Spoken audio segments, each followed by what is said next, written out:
Welcome to sleepy classes. तो आज हम डिस्कस करेंगे कुछ मेजर 4 या 5 ऐसी स्कीम्स जो कि टूरिज्म सेक्टर से रिलेटेड है। Central government as well as state governments की भी बीच बीच में इन्वॉल्वमेंट है, राइट। सो ये टूरिज्म सेक्टर में अगर आप स्कीम्स के ऊपर फोकस करोगे ना, तो आप यही चीज पढ़ोगे कि या तो वो सर्किट्स को डेवलप कर रही है या फिर आप कह सकते हो कि सर्टन ऐसी टूरिस्ट प्लेसेस हैं, बीट कोई भी कल्चरल हेरिटेज के लिए, हिस्टोरिकल इंपॉर्टेंस के लिए, इन सभी की डेवलपमेंट की यहाँ पे बात हो रही है। तो एग्जाम्पल्स वाला काम जो है वो आपका रहेगा कि एग्जाम्पल्स अगर उसके अंदर क्या क्या कोट किए गए हैं कि कौन से स्कीम के तहत कौन से टूरिज्म साइट को यहाँ पर प्रमोट किया जा रहा है, उसकी डेवलपमेंट हो रही है। बट जो स्कीम है वो यहाँ पर मैं आपको एक्सप्लेन करूंगी, ठीक है। तो इतना अब आप कर सकते हो कि अगर आपको इन केस कोई क्वेश्चन आ जाता है, may be match the following में आपको एक साइड पे स्कीम्स दे दी हूँ, है ना, दूसरी साइड पे आपको टूरिस्ट साइट दे दी गई हो, तो वहां पे डेवलपमेंट को लेकर एक क्वेश्चन डायरेक्टली बन सकता है ना, बन सकता है। आई एम नॉट सेइंग कि आएगा, है ना, कि हो सकता है, आ भी सकता है। सो इंपॉर्टेंट है, तो इसको एक बार पढ़ लेते हैं। ये पीआईबी से ही डेटा लिया गया है, वर्ल्ड टूरिज्म डे पे ये जो है पीआईबी में पब्लिश किया गया था ये, ठीक है। तो उसी के बेसिस पे जो स्कीम्स वाला पार्ट है ना, उसी चीज को यहाँ पर डिस्कस करेंगे। सबसे पहले स्वदेश दर्शन स्कीम की बात कर लेते हैं। 2014-15 के अंदर जो मिनिस्ट्री ऑफ टूरिज्म है उन्होंने लॉन्च की स्वदेश दर्शन स्कीम। तो स्वदेश दर्शन से आपको क्या पता लग रहा है कि अपने ही देश का, यानी कि खुद के देश के यहाँ पे दर्शन के लिए आपको स्कीम यहाँ पे लॉन्च की गई है ना, मतलब कि एक टूरिस्ट सर्किट को यहाँ पर डेवलप करने की बात की जा रही थी। मे बी उसके लिए टूरिस्ट सर्किट के लिए मे बी कोई स्पेशल ऐसी ट्रेन भी चला दी गई हो during a particular period of the time for a year, है ना, कुछ भी ऐसी चीज हो सकती है। तो थीमेटिक बेसिस पे जो टूरिस्ट सर्किट्स है अक्रॉस द कंट्री, उनको रिकॉग्नाइज किया गया, उनकी यहाँ पे डेवलपमेंट की बात की गई। एंड 76 प्रोजेक्ट्स जो है वर्थ 5290.30 करोड़ उनको सैंक्शन किया गया था अंडर द आइडेंटिफाइड थीम्स, जिसमें से 75 प्रोजेक्ट्स फिजिकली कंप्लीट हो चुके हैं। एक ही प्रोजेक्ट ऑनगोइंग है, तो कमेंट बॉक्स में मुझे बताओ कौन सा ऑनगोइंग प्रोजेक्ट है, ठीक है। तो जो स्कीम है वो रिवैम्प कर दी गई थी, अच्छे से चली थी ये स्कीम, बहुत ज्यादा हिट हुई। तो इसका 2.0 वर्जन जो है 2023 के अंदर लॉन्च किया गया। एंड डेवलपमेंट के तौर पे यहाँ पर सस्टेनेबली डेवलप करने की बात हो रही थी टूरिज्म सेक्टर को या उन टूरिज्म डेस्टिनेशंस को। एंड टूरिस्ट सेक्टर के अकॉर्डिंगली जो सर्किट्स को बनाया जाएगा वो इस तरीके से बनाया जाएगा कि ऑल टुगेदर देखें तो कनेक्टिविटी प्रोवाइड की जा सके। यानी कि भारतमाला प्रोजेक्ट को भी इसमें अगर आप इंटीग्रेट करके देखो तो आप देखो टूरिज्म सेक्टर्स को भी इंटीग्रेट किया जा रहा है साथ के साथ, ठीक है। तो tourist and destination centric approach यहाँ पर ली जा रही है। तो अब आप कह सकते हो कि स्वदेश दर्शन 2.0 जो है 2 साल के अंदर अंदर मिनिस्ट्री ने सैंक्शन किए हैं 52 प्रोजेक्ट जो कि 2108.87 करोड़ के हैं। तो कुछ ऐसी डिस्कवर्ड साइट्स जो थी हमारे पास, कुछ ऐसी साइट्स हैं जो कि कवर की गई हैं स्कीम के अंडर, वो कौन सी हैं आप देख लेना। अंडमान निकोबार आइलैंड्स है, बिहार का है, अरुणाचल प्रदेश, असम के कुछ वाइल्ड लाइफ सर्किट की यहाँ पे बात हो रही है, ठीक है। ट्राइबल सर्किट छत्तीसगढ़ के अंदर है, हिमाचल प्रदेश में हिमालयन सर्किट, देन पुडुचेरी में हेरिटेज सर्किट, तो उत्तराखंड में इको सर्किट। तो ये सभी चीज की डेवलपमेंट के लिए आप कह सकते हो सर्टन एग्जाम्पल्स या जो साइट्स है यहाँ पर वो भी आपको दी गई है, ठीक है। तो नई ऐसी जो डेस्टिनेशन है उनको रिकॉग्नाइज करके उसको डेवलप किया जा रहा है ताकि ज्यादा से ज्यादा फुटफॉल हो, ज्यादा से ज्यादा टूरिज्म सेक्टर बढ़े। तो एक चीज आपने और नोटिस की होगी कि अब टारगेट जो है सरकार लेकर चल रही है कि जब अगर हम यहाँ पर देख रहे हैं कि डेवलप्ड इंडिया 2047 तक होना चाहिए, तो हमने ये चीज ना बाकी लेक्चर्स में मैंने शायद ये भी बताई थी आपको कि उस टाइम पे स्पेसिफिकली एक रिपोर्ट जो है नीति आयोग की तरफ से पब्लिश की गई थी। उन्होंने बोला कि 2047 तक अगर हम इंडिया को डेवलप्ड नेशन के तौर पे देखते हैं या बनाना चाहते हैं, तो एटलीस्ट जो टूरिज्म सेक्टर का यहाँ पर योगदान होना चाहिए वो हमारी 11 से 15% जीडीपी का मिनिमम यहाँ पर इनिशियल पॉइंट पे होना चाहिए।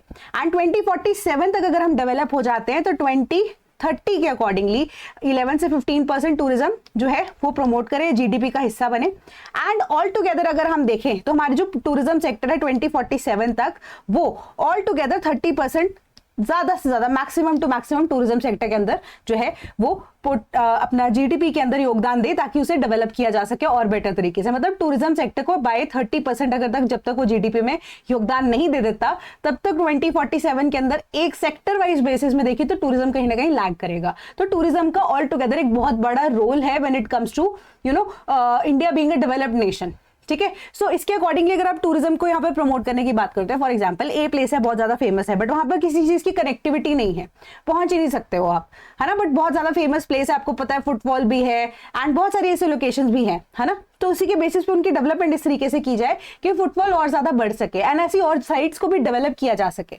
खुद से, है ना। तो उसी के ऊपर फोकस किया जाता है। नेक्स्ट अब जो आपके पास आ रहा है few sites covered under the स्वदेश दर्शन 2.0 स्कीम, वो भी आपको यहाँ पर बताया गया है, ठीक है। 1.0 में सर्किट्स को रिकॉग्नाइज किया गया था, ठीक है। एंड देन अगर हम 2.0 की बात करें तो यहाँ पर इनकी डेवलपमेंट की बात हो रही है। Then challenge based destination development scheme, जिसको हम CBDD स्कीम भी बोलते हैं, तो इसके अकॉर्डिंगली स्वदेश दर्शन प्रोग्राम के अंडर ही इसको इंक्लूड किया गया था। मिनिस्ट्री ऑफ टूरिज्म ने चूज की 42 ऐसी डेस्टिनेशंस बेस्ड ऑन 4 थीम्स। तो अब ये स्वदेश दर्शन का अगर पार्ट थी तो उसके अंदर थीम्स यानी कि सर्किट्स जो है, जैसे अगर आपने उत्तराखंड के केस में देखो तो इको जो टूरिज्म वाला सर्किट है ना, तो उसके ऐसे डेवलप करने के लिए 4 थीम्स के बेसिस पे उसे डिवाइड किया गया। Culture and heritage, spiritual and eco tourism, Amrit Dharohar and vibrant villages programme. तो इसी के अकॉर्डिंगली यहाँ पे स्टेट गवर्नमेंट, यूटी एडमिनिस्ट्रेशन ने सेंट्रल गवर्नमेंट के साथ यहाँ पर काम किया, क्योंकि अब गाइडलाइंस जो है वो सेंट्रल गवर्नमेंट के तौर पर आई। कुछ गाइडलाइंस जो यहाँ पे state government and UT government ने भी दी, क्या क्या चीजों को यहाँ पर इंपॉर्टेंट है, क्या क्या चीजें इंक्लूड की जानी बहुत ज्यादा जरूरी है। आइडेंटिफाई किया गया विद इन द स्टेट्स उन सभी प्रोजेक्ट्स के लिए कौन सी साइट को चूज किया जाएगा, एंड ऐसी 36 प्रोजेक्ट्स को सैंक्शन किया गया CBDD स्कीम के अंडर, जो कि इंप्लीमेंट की जा रही है specifically by the state implementing agencies, and 2026 मार्च में इसकी डेडलाइन है कंप्लीशन की। ठीक है, तो CBDD का आपको यहां पर पता लग गया होगा। एंड मेजर जो साइट्स हैं उनके अमाउंट ऑथराइज क्या है, सैंक्शन कॉस्ट क्या है, एंड थीम क्या क्या है, आप उसके accordingly name of the project आपको दिया गया है। ठीक है, then pilgrimage rejuvenation and spiritual heritage augmentation drive scheme. तो प्रसाद नाम से ही आपको पता लग रहा होगा कि प्रसाद की जब हम बात कर रहे हैं तो हम स्पिरिचुअलिटी की बात करते हैं। ठीक है, स्पिरिचुअली हेरिटेज या स्पिरिचुअल हेरिटेज जो हमारी है, क्योंकि इंडिया जो है इतना ज्यादा डाइवर्स नेशन है, डाइवर्स रिलीजन्स को यहाँ पर केटर ऑल टुगेदर करता है, तो उसी के बेसिस पे सेंट्रल सेक्टर स्कीम यहाँ पर थी। सेंट्रल गवर्नमेंट के प्रोजेक्ट जो है वो कल्चरल सिग्निफिकेंस के बेसिस पे आइडेंटिफाई किए जाते हैं। टूरिस्ट की फुटफॉल कितनी है उसके बेसिस पे आइडेंटिफाई किए जाएंगे, पोटेंशियल कितना है तभी इसके ऊपर इन्वेस्टमेंट की जा सके ताकि रेवेन्यू से जनरेट हो सके, and across all the states किस जगह की रिप्रेजेंटेशन कितने हिसाब से उसको रिकॉग्नाइज किया जा सके। तो प्लान जो है उसी के accordingly in consultation with the state government यहाँ पर और जो लोकल स्टेक होल्डर्स है वो तैयार किए गए, ताकि कम्युनिटी को भी बेनिफिट यहाँ पर हो सके, एंड कम्युनिटी से बेनिफिट भी ऑल टुगेदर लिया जा सके, एंड सस्टेनेबली काम किया जा सकते। तो ऑल टुगेदर 54 प्रोजेक्ट्स 28 स्टेट्स को कवर करते हुए, यूटीज को कवर करते हुए यहाँ पे सैंक्शन किए गए। अप्रूवल के लिए अगर हम अमाउंट देखते हैं तो 1168 करोड़ का अमाउंट यहाँ पर सैंक्शन भी किया गया। तो अब इसका काम क्या है, पिलग्रिम साइट्स को, हेरिटेज सिटीज को रिकॉग्नाइज करके उनको कल्चर का हमारा जो इंक्लूसिविटी है उसको और ज्यादा उभारना। ठीक है, तो आप देखोगे कि रिसेंटली न्यूज में एक बहुत इंपॉर्टेंट पर्सनालिटी है वो अयोध्या यहाँ पर टेंपल होके गए। बहुत इंपॉर्टेंट पर्सनालिटी बीइंग कि अब इंटरनेशनल लेवल से कोई प्राइम मिनिस्टर, प्रेसिडेंशियल लेवल का व्यक्ति जो कि इंडिया विजिट कर रहा है, उन्हें राम मंदिर यहाँ पर लेकर आया गया। क्यों? क्योंकि एक टूरिज्म सेक्टर में एक सर्किट का पार्ट है, वो कंप्लीट करता है, राइट। तो ऑल टुगेदर यहाँ पर हम क्या कर सकते हैं, उसको इंटरनेशनल लेवल पे प्रमोट भी कर सकते हैं। ठीक है, तो इससे क्या होगा, एम्प्लॉयमेंट की जनरेशन भी होगी।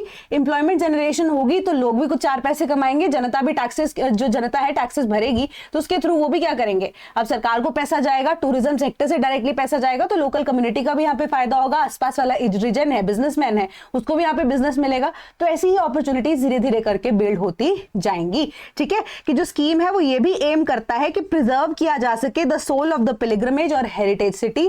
कैसे? इंटीग्रेट करके इंक्लूसिव एंड सस्टेनेबल डेवलपमेंट, जो कि प्रमोट करेगा एम्प्लॉयमेंट अपॉर्चुनिटीज को भी फॉर द लोकल कम्युनिटीज। वही बिजनेस पर्सपेक्टिव से मैंने आपको बात बताई। ठीक है, तो यहां पर आपको टेम्पल्स के नाम भी बता दिए गए हैं, किन किन की डेवलपमेंट की यहाँ पर बात हो रही है, जगहों का नाम आपको यहाँ पर जो है उनका बता दिया गया है।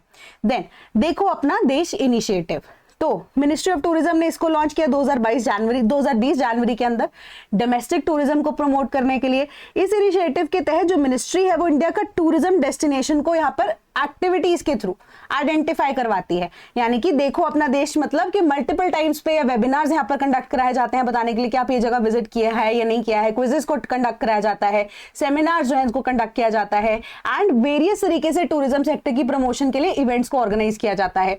तो फेमिलियर टूरिस्ट प्लेसेस जो होती है उसके थ्रू आपको कह सकते हो कि सपोज एक क्विज को आइडेंटिफाई कर दिया यहाँ पर, है ना, क्विज के बेसिस पे उसका आयोजन करने के बाद कि जो भी प्राइज विनर होगा अकॉर्डिंगली उनको यहाँ पर एक स्पेसिफिक टिकट्स आपने प्रोवाइड कर दी, रोड शोज यहाँ पर हो गए, वेबसाइट्स के अकॉर्डिंगली जो इसकी डेवलपमेंट हो रही है, सोशल मीडिया प्लेटफॉर्म्स पे उनके अकॉर्डिंगली इन्फ्लुएंसर्स भी वहां पर बुलाए जाते हैं ना। तो देखो अपना देश इनिशिएटिव इस तरीके से काम करता है। ठीक है, कि यानी कि अपने देश को देखो तो people's choice poll to engage citizens and identify their favourite tourist attractions across the country.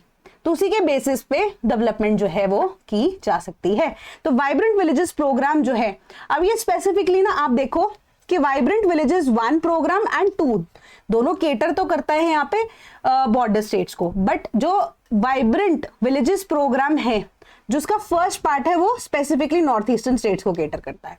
ठीक है, एंड इसका पार्ट 2 जो है प्रोग्राम का वो यही चीज बोलता है कि बॉर्डर स्टेट्स में या आप कह सकते हो कि इंटरनेशनल लैंड बॉर्डर की जितने भी एरियाज हैं जो कि टूरिज्म साइट्स बन सकते हैं, उनकी डेवलपमेंट की बात कर रहे हैं यहाँ पर।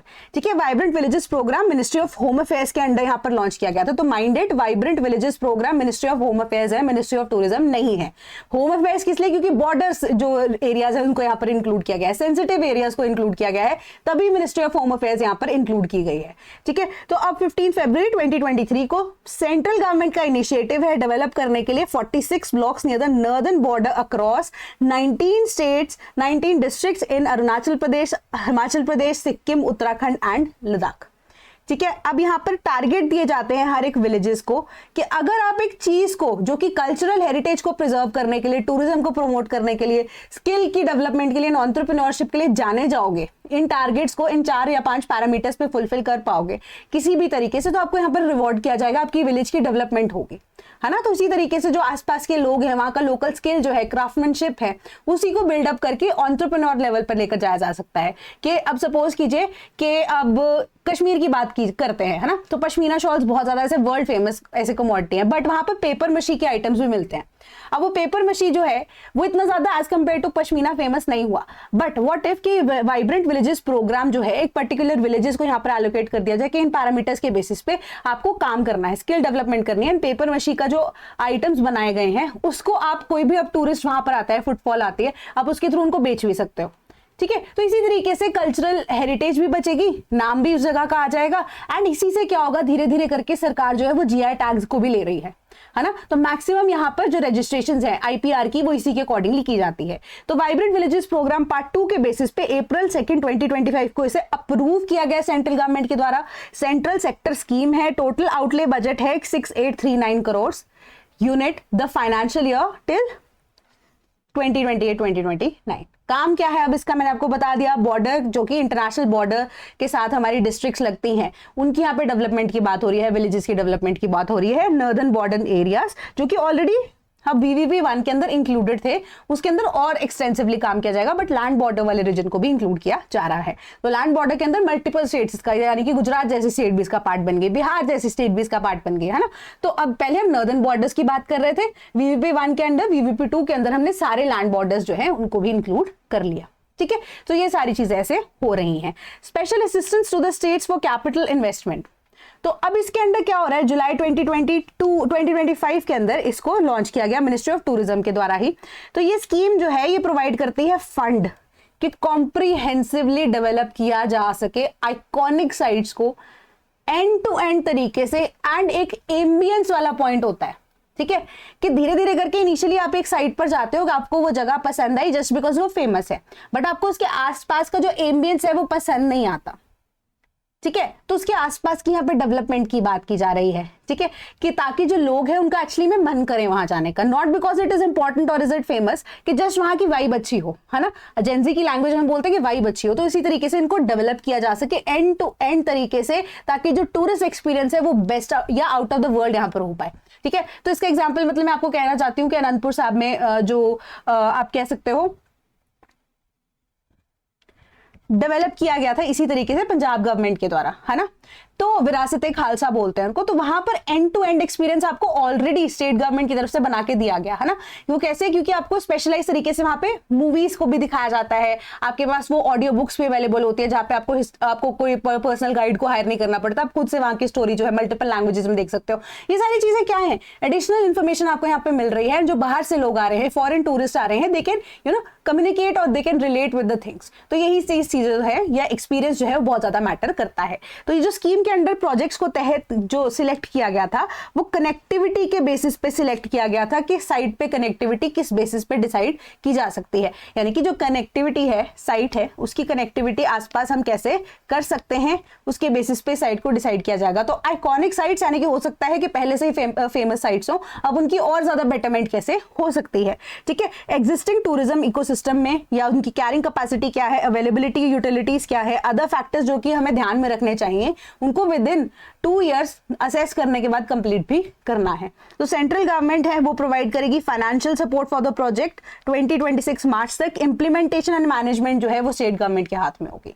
तो 40 प्रोजेक्ट्स जो है वो बजट आउटले कितना है 3295.76 करोड़ को यहाँ पर सैंक्शन किया गया था। पूरा का पूरा खर्चा जो है यहाँ पे फंडिंग है वो सेंट्रल गवर्नमेंट की तरफ से आ रही है लोकल इकोनॉमी को बूस्ट करने के लिए and opportunities for the local artisans and the community के वो डेवलप हो पाए या डेवलप किए जा सकते हैं। ठीक है कि अब कोविड के बाद से भी कई ऐसे आर्टिजन्स हैं या कई ऐसे जो आप कह सकते हो पर्टिकुलर जो ग्रुप्स हैं उनका बिजनेस बिल्कुल ही डूब गया, मे बी उनको भी एक सेकंड चॉइस यहाँ पर मिल सकती है ना। तो वन ऑफ द रीजन ऐसा हो सकता है कोई नए ऐसे बिजनेसमैन है वो अपना या अपस्किलिंग करने के बाद हो सकता है कि नए तरीके से बिजनेस को शुरू कर सके, right. Then capacity building for service provider scheme कि मिनिस्ट्री जो है वो क्या कर रही है, मिनिस्ट्री ऑफ टूरिज्म ही है, स्कीम में अब एनहांस करने की बात कर रही है स्किल्स को और एम्प्लॉयबिलिटी ऑफ द इंडिविजुअल कि अब ट्रेनिंग भी यहाँ पे प्रोवाइड की जा सके टूरिज्म सेक्टर के अंदर, हॉस्पिटैलिटी सेक्टर्स के अंदर एंड एम्फोसिस जो है वो local communities, women and tribal groups को के ऊपर स्पेसिफिकली किया जा रहा है। तो मिनिस्ट्री ने इसके लिए पर्यटन मित्र या पर्यटन दीदी इनिशिएटिव को लॉन्च किया था जो कि अब लोकल कम्युनिटीज की विमेन को जो कि टूरिज्म रिलेटेड रोल्स में कैसे हेल्प कर सकती हैं उसके ऊपर फोकस किया जाएगा। ठीक है, तो अभी छोटा सा एग्जांपल मैं आपको देती हूँ। तो I guess 3 or 4 years back I went to Kaza with my cousins, है ना।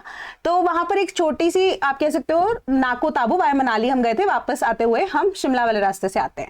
सो अब क्या होता है नाको एंड ताबू जो है रीजन करके शाम के आसपास वहां कहीं हम पहुंचते हैं तो हम वहां पे एक लोकल होम स्टे में रहते हैं, है ना। तो वहां पे आपको जो एम्बियंस मिली एक ऐसे होम स्टे में रहकर जो कि एक्चुअली में किसी का घर है, नीचे उनका घर है, ऊपर उन्होंने होम स्टे खोला हुआ था, है ना। तो आपको एक तो इकोनॉमिकल भी वो चीज पड़ जाती है, प्लस आप वहां पे उनके कल्चर को अडाप्ट इजीली कर पाते हो एंड सबसे बड़ी बात वहां पे जो उनके घर में उनकी जो बहू थी, ठीक है, she cooked food for us, है ना। तो आपको एक अपनापन सा भी महसूस होता है, आप उनका कल्चर भी सीखते हो, नई नई चीजों में आप इंटरेस्ट भी ले सकते हो, आपको नई चीजें उनकी भी पता लगती है, आप अपनी भी बताते हो। तो इसी तरीके से जो कल्चर है वो आपस में इंटरमिंगल होते हैं, ठीक है। So till now we are in touch with them. तो ऐसी इसी तरीके से जो चीजें हैं या जो रिलेशनशिप्स हैं वो बिल्ड होते हैं, ठीक है। तो इसी तरीके से टूरिज्म सेक्टर है वो बिल्ड होगा एंड वुमेन का इंपॉर्टेंट रोल इस सिचुएशन में क्या आता है। तो हॉस्पिटैलिटी सेक्टर में और कैसे वुमेन अपना जो करियर है वो एक्सप्लोर कर सकती हैं, स्पेसिफिकली ट्राइबल वुमेन वो कैसे एक्सप्लोर कर सकती है उसके बेसिस पे काम किया जाएगा। एंड इन केस अगर आप स्लीपी फैमिली का हिस्सा बनना चाहते हैं तो एक स्पेशल डिस्काउंट ऑफर है that is valid till 2 October. That is 20% discount across all the courses. You just have to use the code Navratri and कोई भी कोर्स पे अगर आप इसको अप्लाई करते हैं तो 20% इंस्टेंटली डिस्काउंट आपको अवेलेबल हो जाएगा, अवेल करा दिया जाएगा, ठीक है। एंड कोई भी कोर्स को लेकर इंक्वायरी अगर आप करना चाहते हैं तो हमारे टोल फ्री नंबर 1800-890-3043 पे आप हमें कॉल भी कर सकते हैं या sleepy.classes@gmail.com पे हमें ईमेल भी कर सकते हैं। So that is all from my side today. Thank you so much.